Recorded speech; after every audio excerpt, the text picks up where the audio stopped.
মুসা আলাইহিস সালাম কে আল্লাহ আমি তো তুর পাহাড়ে তোমার সাথে আয়া কথা কই, তুকাল্লিমু মাই হাল তুকাল্লিমু আহাদান গায়রি, আল্লাহ আমি ছাড়া আর কারো লগে তুমি ইবাই কি মাতবাইনি। নিজের একটা ক্রেডিট নিতে চাইছেন মুসা নবী যে আল্লাহ খালি আমার লগেই মাতছেন। তো আল্লাহ পাক কয় মুসা তোমার লগে যে আমি মাতি, তোমার মাঝে আর আমার মাঝে একটা পর্দা আছে, বাইনি ওয়া বাইনাকা হিজাব। কিন্তু ভবিষ্যতে একটা উম্মত আসতেছে দুনিয়ায়, যে উম্মতের সাথে আমি আল্লাহ কথা কইমু, অথচ আমাদের মাঝখানে কোনো পর্দাই থাকতো না। লাইসা বাইনি ওয়া বাইনহুম হিজাব, আমার মাঝে আর তাদের মাঝে পর্দাই থাকতো না। মুসা নবী হুন্না তো তাজ্জুব, ও আল্লাহ এটা কি দেখো, তাও নবী না, নবীর উম্মত। মুসা নবীকে আল্লাহ এরা কোন উম্মত? আল্লাহ পাক রব্বুল আলামিন কয় উম্মতে মুহাম্মদ, উম্মতে আহমদ, এরা আমার বন্ধু মুহাম্মাদুর রাসূলুল্লাহর উম্মত। মুসা নবী কয় মালিক এরা কেমন করে তোমার সাথে কথা বলবে? আমি তো তুর পাহাড়ে এসে কথা বলি, কিন্তু ওরা কোন পাহাড়ে গিয়া কথা কইব? আল্লাহ পাক কয় এরা কোনো পাহাড়ে যাওয়া লাগবে না, এরা যখনই নামাজে দাঁড়াইব তখনই আমার সাথে কথা কইব। এজন্য আল্লাহর নবী কয় মুসাল্লি ইউনাজি রব্বা, নামাজি আল্লাহর সাথে কথা কয়, নামাজি আল্লাহর সাথে কথা কয়। এইবার মুসা নবী বলতেছে মালিক বুঝলাম এরা নামাজে দাঁড়াইলে তোমার সাথে কথা বলবে, কিন্তু তুমি কেমন করে কথা বলবা? আল্লাহ পাক কয় যখন এরা কোরআন তেলাওয়াত করব তখন আমি তাদের সাথে কথা বলি। একটু আওয়াজ দিয়া কোন না ভাই সুবহানাল্লাহ। গুণ হইব না সোয়াব হইব? জোরে কইন সুবহানাল্লাহ। অর্থ কি? আল্লাহ তুমি পাক, আল্লাহ তুমি পবিত্র। যত বেশি সুবহানাল্লাহ আওয়াজ দিয়া কইমু, বেশি কইমু, আল্লাহ আমারে তত পাক বানায়া দিব। মুসা নবী কয় মালিক নামাজি নামাজি তোমার সাথে কথা কয়, কিন্তু কোরআন তেলাওয়াতকারীর সাথে তুমি কথা বলবা। আল্লাহ কয় হ, নামাজি আমার সাথে কথা কইব, আর তিলাওয়াতকারীর সাথে আমি আল্লাহ নিজে কথা বলি। সুবহানাল্লাহ। এজন্য যুবক, যখনই তুমি বৃদ্ধ বয়সে কোরআন তেলাওয়াত পারবে না, তুমি বৃদ্ধ বয়সে কোরআন তেলাওয়াত পারবে না, যখন তোমার বৃদ্ধ বয়স আসবে চোখের পাওয়ার কেড়ে নিবেন আল্লাহ। কোরআন দেখতে পারি চাইলেও তুমি দেখতে পারবা না, হরফগুলি দৌড়াদৌড়ি করে। এই অবস্থায় আফসোস করবা, আফসোস। ওই অবস্থায় আফসোস করবা, আফসোস। আল্লাহ পাক ফেরেশতাদেরকে বলবে ফেরেশতারা শুন, আমার বান্দার যতদিন চোখে পাওয়ার ছিল ততদিন সে কোরআন তেলাওয়াত রেগুলার করত, আমি আল্লাহর কালাম সে তেলাওয়াত করত, আমি তার সাথে কথা বলতাম। আজকে তার চোখের পাওয়ার আমি আল্লাহ কেড়ে নিয়েছি, এজন্য সে তেলাওয়াত করতে পারে না। কিন্তু দেখ কেমন আফসোস করে, আফসোস করে। আমার বান্দা জীবন ভর যেইভাবে ফজরের পরে কোরআন তেলাওয়াত করত, মাগরিবের পরে কোরআন তেলাওয়াত করত, এই তেলাওয়াতের সওয়াব এখনো আমল জামায় জারি রেখে দাও। ইল্লাল্লাযীনা আমানু ওয়া আমিলুস সালিহাত ফালাহুম আজরুন গায়রু মামনুন। এজন্য আল্লাহ পাক রব্বুল আলামিন পবিত্র কোরআনে সূরাতুত তিনের মধ্যে আল্লাহ কসম খায়া বলতেছে, বান্দা শুন, বুড়া বয়সে কেউ তোরে দাম দেয় না, কিন্তু আমি আল্লাহ তোরে কেমন দামি বানাই দেখ। এবাদতের পেনশন আমি তোরে ঘরে বসায়া দিই। দুনিয়ার সরকারি পেনশন দেয়, নির্ধারিত বয়স পর্যন্ত সরকারি ডিউটি পালন করেছো, সরকার তোমার উপরে খুশি হয়ে বলতেছে না আর অফিসে আসতে হবে না, এখন ঘরে বসা থাকো, ঘরে বসায়া তোমারে আমি বেতন দিমু। এর নাম হইতো সরকারি পেনশন। সকল সরকারের সরকার হলেন আমার আল্লাহ। আল্লাহ কো বান্দা, গায়ে যতদিন শক্তি আছে এতদিন আমার গোলামি কর, করার মতো কর। যেই বয়সে তুই পারবি না, বিছানায় পড়ে যাবি, আমি আল্লাহ দেখবো তুই পারো না, কারণ তোর শক্তি তুই নিজে নিজে কও নাই, আমি আল্লাহ কেড়ে নিছি। ওই বয়সে যৌবনের যতগুলা আমল তোর দায়ী ছিল, সবগুলি আমল আমি আল্লাহ বুড়া বয়সও জারি রাখবো। যেরকম সুবহানাল্লাহ। এ যুবক, একটু দিলটা নরম করে কথাগুলি বোঝার চেষ্টা করো। যুবক, যৌবনে ইবাদত তোমাকে আল্লাহর ওলি বানিয়ে দিবে। এ যুবক যদি বলো না হুজুর আমি তো দেখি পারি না, তোমার মতো যুবক তুমি অফিসে যায় দেখো, অফিসে অনেক যুবক আছে নামাজ পড়ে, বলে যে তুমি পড়ো, মনে করো তুমি বেনামাজি, নামাজ পড়তে পারবা না। কিন্তু কলেজে তালাশ করলেও দেখবা বহু ছেলে নামাজি, নামাজ পড়ে।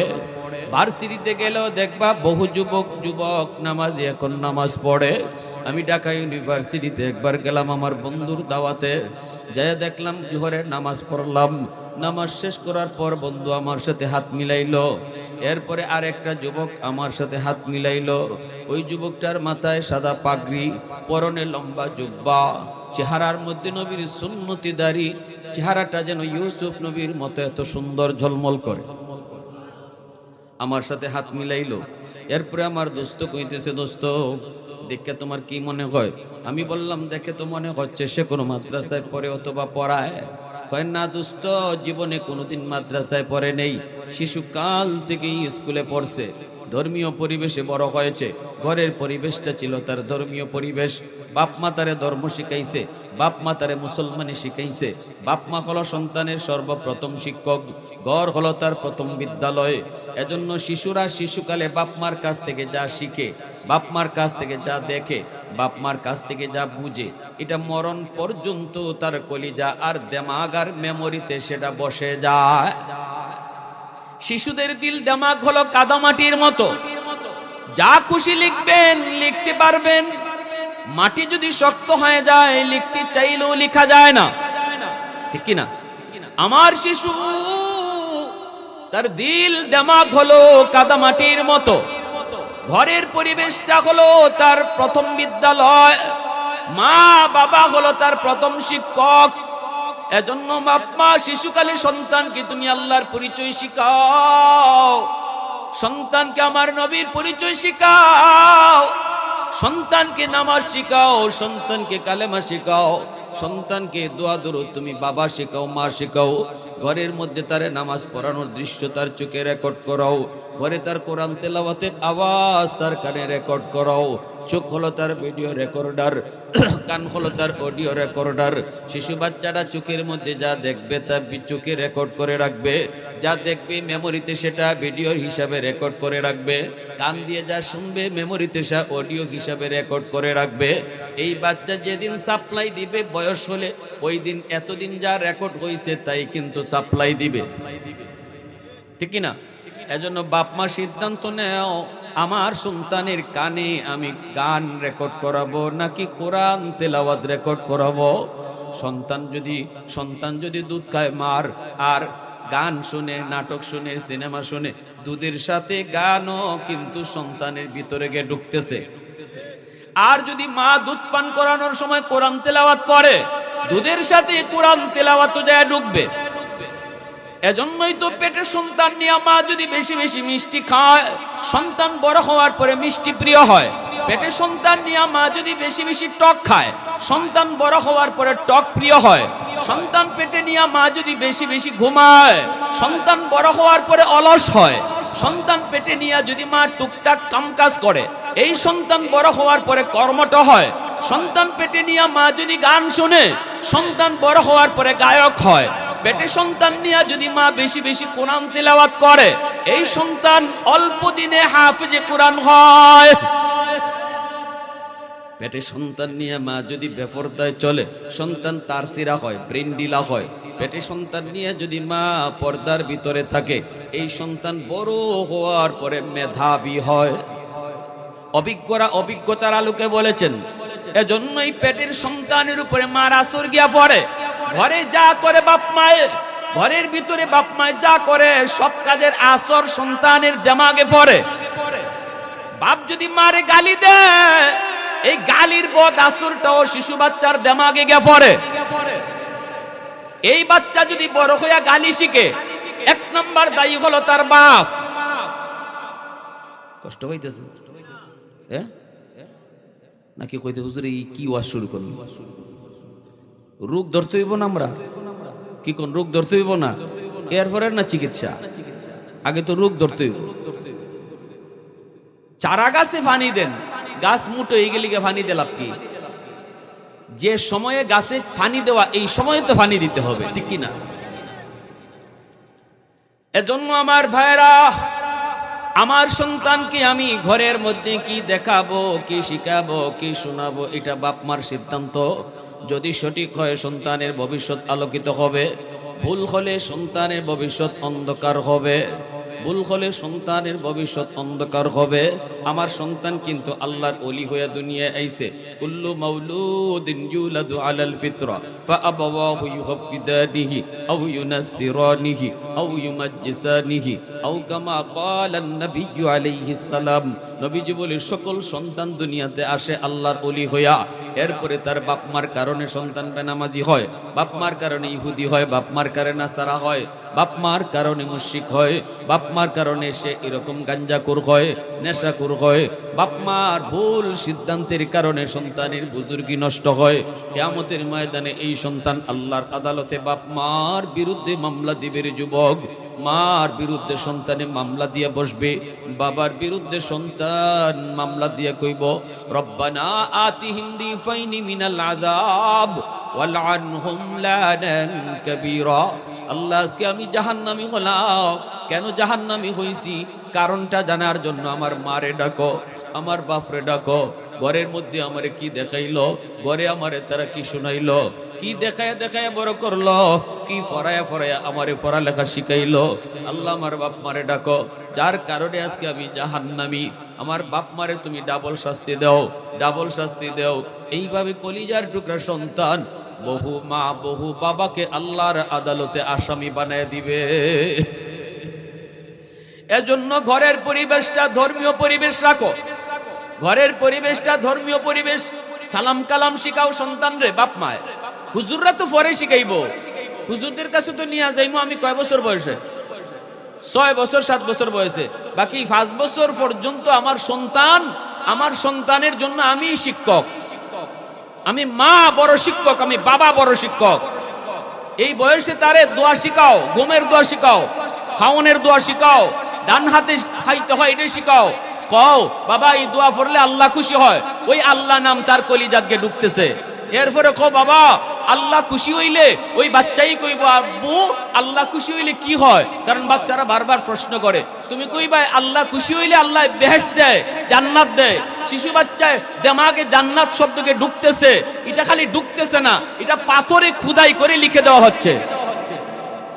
এরপরে এই বাচ্চাই কইব আব্বু জান্নাত কারে কয়? তখন দুই কথায় কয়ে দেও বাবা জান্নাত হইল মরণের পরে চিরস্থায়ী শান্তির জায়গা। ওই যে দেমাগে ঢুকলো তার জান্নাতের কথা। এরপরে কও মামাতে খাইলে আল্লাহ নারাজ হয়। খুব আল্লাহ নারাজ হইলে কি হয়? আল্লাহ নারাজ হইলে জাহান্নামও যাওয়ান লাগে। আল্লাহ নারাজ হইলে আল্লাহ জাহান্নামও দেয়। জাহান্নাম কারে কয়? বলে সবচেয়ে কষ্টের জায়গা। ওই কথাগুলো ঢুকাও, সালাম কালাম শেখাও। এখনো মনে পড়ে আমি শিশু আসলাম, আমি ছোট, হয়তো আমার বয়স এরকমই, হয়তো 5 বছর বা 6-7 বছর এরকম। আমার আব্বার পাশে আমার আব্বার একজন বন্ধু আসছে, আব্বার পাশে গিয়ে আমি ঢুকছি রুমের ভিতরে। আমার আব্বা কিন্তু জেনারেল শিক্ষিত মানুষ, আলেম না। ঢুকছি গিয়া সালাম দেই নাই, অথচ আব্বা আমারে সালাম শিখাইছেন, আমি দেই সব সময়, কিন্তু ওই দিন ভুলে গেছিলাম, সালামটা দেই নাই। না দিয়া আমি আব্বার পাশে গিয়ে বসছি, দাঁড়াইছি। আব্বা বলতেছেন বাবা এখানে একজন মেহমান আছে, তাও তোমার আব্বুর বন্ধু, সালাম দিলা না? তো আমি সাথে সাথে আসসালামু আলাইকুম বলছি, কিন্তু আমার আঙ্কেল ইনি মান্য নিছে, ইনি কয় ওয়ালাইকুম আসসালাম বাবা, আল্লাহ তোমার বাসায় রাখুক। কিন্তু আমার আব্বা বলতেছেন জি না, এই সালাম আমি নিমু না, তুমি রুম থেকে বাইর, রুম থেকে বাইর, বাইরিয়া রুমে আবার ঢুকো, ঢুকার সময় সালাম দিয়ে ঢুকো। আমার আঙ্কেল বলতেছে ভাই বাদ দেন, ছোট মানুষ বুঝছে না, সালাম তো দিছেই তো। আল্লাহ আব্বা বলতেছেন ভাই এখন যদি ওর সালামটা আমি নিয়ে নেই, সারা জীবন মনে থাকবে না। সারা জীবন যদি মনে রাখাইতে হয় রুম থেকে বাইর করতে হবে, সালাম দিয়া রুমে ঢুকাইতে হবে। ওই যে বাইর ইসলাম সালাম দিয়া ঢুকছিলাম 30 বছর আগের কথা এখনো আমার মনে আছে। এজন্য বলি বাপ হওয়া সহজ, আদর্শ বাবা হওয়া কঠিন। মা হওয়া সহজ, আদর্শ মা হওয়া কঠিন। আগে ঘরটারে আদর্শ ঘর বানাও। সন্তান অটো যেমন আল্লাহর ওলি হয়ে আইছে, কবর পর্যন্ত আল্লাহর ওলি হয়েই যাবে। এজন্য আমার ভাইরা বন্ধুরা বলতেছিলাম, ওই যে আমার বন্ধু কই দোস্ত, আমার এই দোস্ত সে কিন্তু ঢাকা ইউনিভার্সিটিতে পড়ে, সে কোনোদিন মাদ্রাসার বারান্দায় যায় নাই, কিন্তু ঘরটা হলো ধর্মীয় পরিবেশের। বাবাও দাওয়াত তাবলীগে জড়িত, মাও দাওয়াত তাবলীগে জড়িত, আল্লাহওয়ালাদের সাথে সোহবত। আবার এই এতাতি তাবলীগি না, বন্ড তবলিগি না। এরা কি কাম করছে দেখছেন না? কালকে রাত্রে কি মারামারি করছে, কতজন তবলিগের ওলা আলিমপন্থী তবলিগ কয়েকজনকে শহীদ করে দিয়েছে পর্যন্ত। নাউজুবিল্লাহ। আল্লাহ যারা শহীদ হয়েছে তাদেরকে শাহাদতের মর্যাদা দান করো। প্যারে হাজিরিন, কি বলবো, কলিজা ফেটে যায় দুঃখে, কলিজা ফেটে যায়। একমাত্র ইসলামের খালেস একটা খেদমতের জায়গা ছিল দাওয়াত তাবলীগ, যেখানে কোনো গ্রুপিং ছিল না, দলাদলি ছিল না।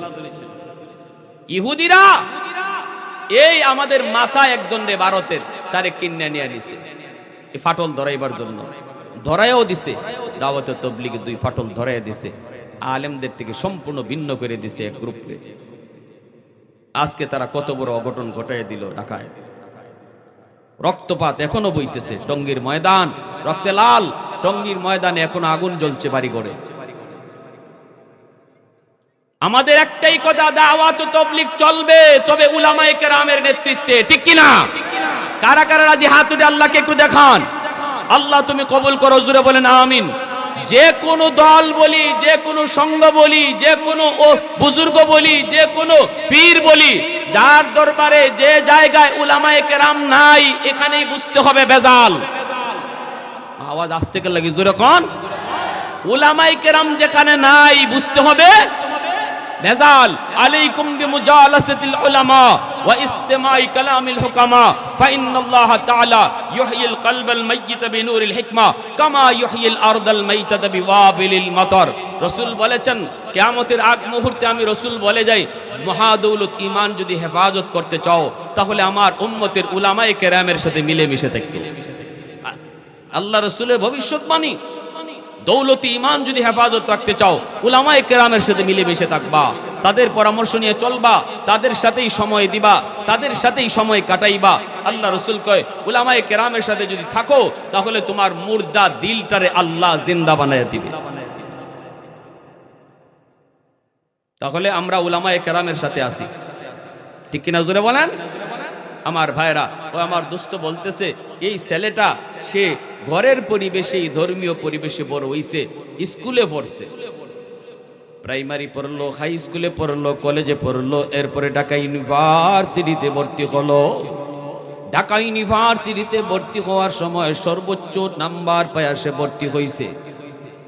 ইউনিভার্সিটির সর্বোচ্চ বিভাগ ইংরেজি বিভাগ, ইংলিশে অনার্স নিছে, ইংলিশে অনার্স পড়ছে ঢাকা ইউনিভার্সিটিতে, এবং ইংলিশে অনার্স নিয়ে ইংলিশে অনার্সে সর্বোচ্চ নাম্বার পাইছে।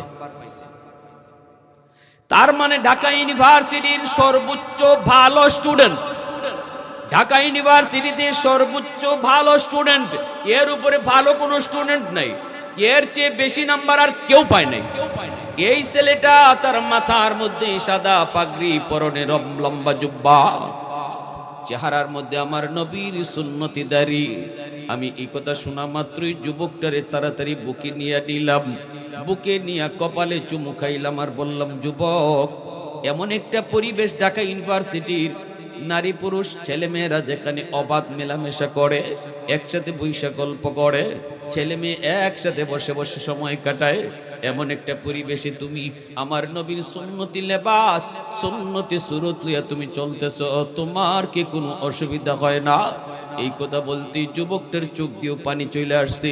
যুবকটা কান্দে আর কই, হুজুর, আপনি আমার জন্য দোয়া কইরেন, আমার জন্য দোয়া কইরেন। আলহামদুলিল্লাহ, আল্লাহ আমাকে বড় সুন্দর এবং ইজ্জতের সাথে এই পরিবেশ আল্লাহ রাখছে। আমার ক্লাসের মেয়েরা পর্যন্ত আমাকে দেখলে সাথে সাথে তারা মাথায় কাপড় দিয়া দেয়। ইউনিভার্সিটির মেয়েরা, তারাও আমারে সবাই চিনে, আর দেখলে দূর থেকে আমারে দেখলেই মাথায় কাপড় দিয়া দেয়।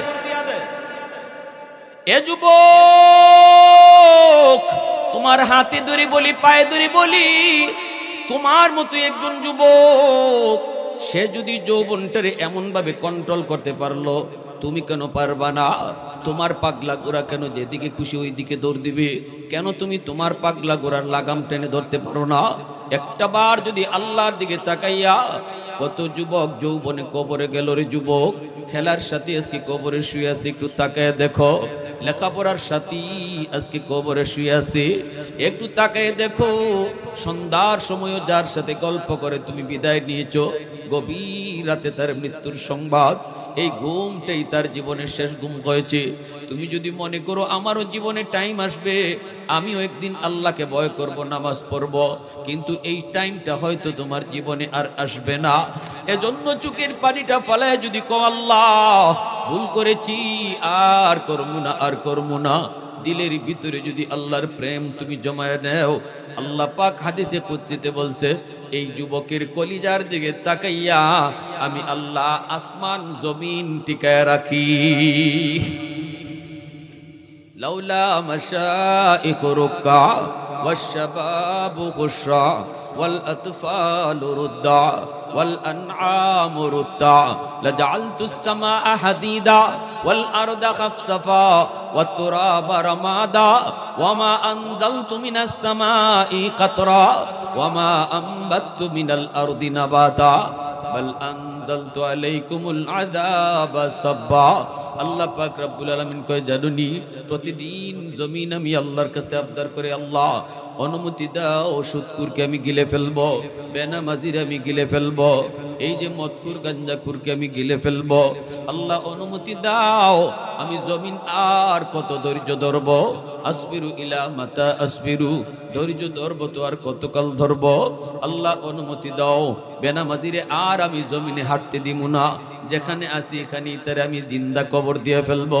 আল্লাহ করে জমিন থাম থাম, সাবধান, আমার বান্দার ব্যাপারে তুই কোনো কথা বলবি না। আল্লাহু আকবার, জোরে কর। বান্দা যদি গুনাহ করছে, আমি আল্লাহ আর তোর কি? এই চার দল যতদিন জমিনে থাকবে আমি জমিন টিকায় রাখবো। এক নাম্বার হলো লাউলা মাশাইখু রুক্কা, জমিনের ভিতরে আমি যখন দেখি আমার কিছু বান্দা বান্দি বয়স হয়ে গেছে, চুলদারি সাদা হয়ে গেছে, কোমরে ব্যথা, হাঁটুতে ব্যথা, রুকু করতে কষ্ট হয়, সেজদা দিতে তার বড় কষ্ট হয়, রক সিরা যায়, এরপর আমি আল্লাহর কদমে কষ্ট কইরা কইরা সেজদা দেয়, ওই সেজদার দিকে তাকাইলে জমিনের প্রতি আমার মায়া লেগে যায়। ওয়াশশাবাবু খুশা, আল্লাহ কই দ্বিতীয় দল হলো আমি যখন দেখি জমিনের ভিতরে কিছু যুবক যৌবনের পাগলামি করে না, বন্ধুর সাথে গুনার কাজে যায় না, না না বন্ধুদের সাথে চুরি ডাকাতিতেও যায় না, না না গানের আয়োজন করে না। আমি যখন দেখি যুবক যৌবনে আমি আল্লাহর প্রেম অন্তরে জমায়, যুবককে যৌবনে মসজিদে পাওয়া যায়, যৌবনে তারে বাপ মার সেবা করতে দেখা যায়, যৌবনে মুরব্বীদের সম্মান করতে দেখা যায়, যৌবনে উলামায়ে কেরামকে তাজিম করতে পাওয়া যায়। আমি আল্লাহ যখন দেখি সে যৌবন কালটা দিনের লাইনে দিনের পথে কাটায়, ওই যুবকের কলিজার দিকে যখন আমি তাকাই, তখন এই জমিনের প্রতি আমার মায়া লেগে যায়। ওয়াল আতফালু রুদ্দা, তৃতীয় দল আল্লাহ বলে ঘরের মধ্যে কিছু শিশু বাচ্চা আছে, যদি এই জমিনের ভিতরে আমি আল্লাহ আযাব গজব দেই, তাহলে শিশু বাচ্চাগুলো গজবে পড়া যায়, অথচ শিশুরা নিষ্পাপ মাসুম, শিশুদের কোনো দোষ নাই। ওই শিশু বাচ্চাগুলার দিকে যখন আমি তাকাই, তখন আমি এই জমিন টিকায় রাখি। চার নম্বরে আল্লাহ বলেন ওয়াল আনআমু রুত্তা, জমিনের ভিতরে কিছু হাঁস মুরগি গরু ছাগল আছে, এদের কোনো দোষ নেই, কোনো গুনাহ নেই, অন্যায় নেই। যদি এই জমিনের ভিতরে আযাব গজব আসে মানুষের গুনার কারণে, গরু ছাগল হাঁস মুরগিগুলা তারা গুনাহ এই গজবে পইরা যায়, অথচ তারা নিষ্পাপ, তাদের কোনো গুনাহ নেই। আমি আল্লাহ এই চার দল যতদিন জমিনে থাকবে ততদিন আমি জমিন টিকায় রাখবো। যদি চার দল না থাকতো, লাজাআলতুস সামাআ হাদিদা। এবার আল্লাহ তার গুসার কথা বলতেছেন, এইবার আল্লাহ তার রাগের কথা বলতেছেন। যদি এই চার দল না থাকতো, যদি ওই বৃদ্ধ বান্দা বান্দিগুলা যারা সেজদা দেয় বৃদ্ধ বয়সে, ওই যুবকগুলি যখন যৌবনে আমি আল্লাহরে ডরায়া চলে, এই যুবকগুলি যদি জমিনে না থাকতো, ঘরে ঘরে শিশু বাচ্চা যদি না থাকতো, হাইওয়ান জীব জানোয়ার যদি জমিনে না থাকতো, লাজাআলতুস সামাআ হাদিদা, আল্লাহ কয় এই আসমান আমি লোহা বানায় দিতাম। যেই পরিমাণ নাফরমানি জমিনে হয়, এই নাফরমানির কারণে আসমান আমি লোহা বানায় দিতাম। ওয়াল আরদা খাফসাফা ওয়াত তুরাবা রামাদা, জমিনকে আমি তামা বানায় দিতাম। আম্বাতু মিনাল আরদি নাবাতা ওয়ামা আনজালতু মিনাস সামাই কাতরা, এক পুরা রহমতের বৃষ্টি জমিনে নাজিল করতাম না। ওয়ামা আম্বাতু মিনাল আরদি নাবাতা, একটা শস্যের দানাও আমি জমিনে উঠতে দিতাম না। বাল আনজালতু আলাইকুমুল আযাবা সাব্বা সাব্বা, পরপর জমিনে শুধু আযাব আর গজব নাজিল হইতো, আযাব আর গজব নাজিল হইতো। কারণ গুনাহ গজবকে টানে, গুনাহ গজব টেনে নিয়ে আসে। যেই পরিমাণ গুনাহ জমিনে হয়, গ্রামের ভিতরে যদি জরিপ করা হয় দেখা যাবে নামাজির চেয়ে বেনামাজির সংখ্যা গ্রামে বেশি। ঠিক কিনা জোরে বলেন? ঘরে যদি তালিকা তৈরি এরকম ভাবে জরিপ করা হয়, দেখবে ঘরের মধ্যে নামাজির চেয়ে বেনামাজির সংখ্যা বেশি। আল্লাহ কয় যদি এমনই হইতো, আযাব আর গজব আইসা জমিন তামা বানায় দিত, কিন্তু এই চার দলের কারণে আমি আল্লাহ জমিন টিকায় রাখছি। যেরকম সুবহানাল্লাহ।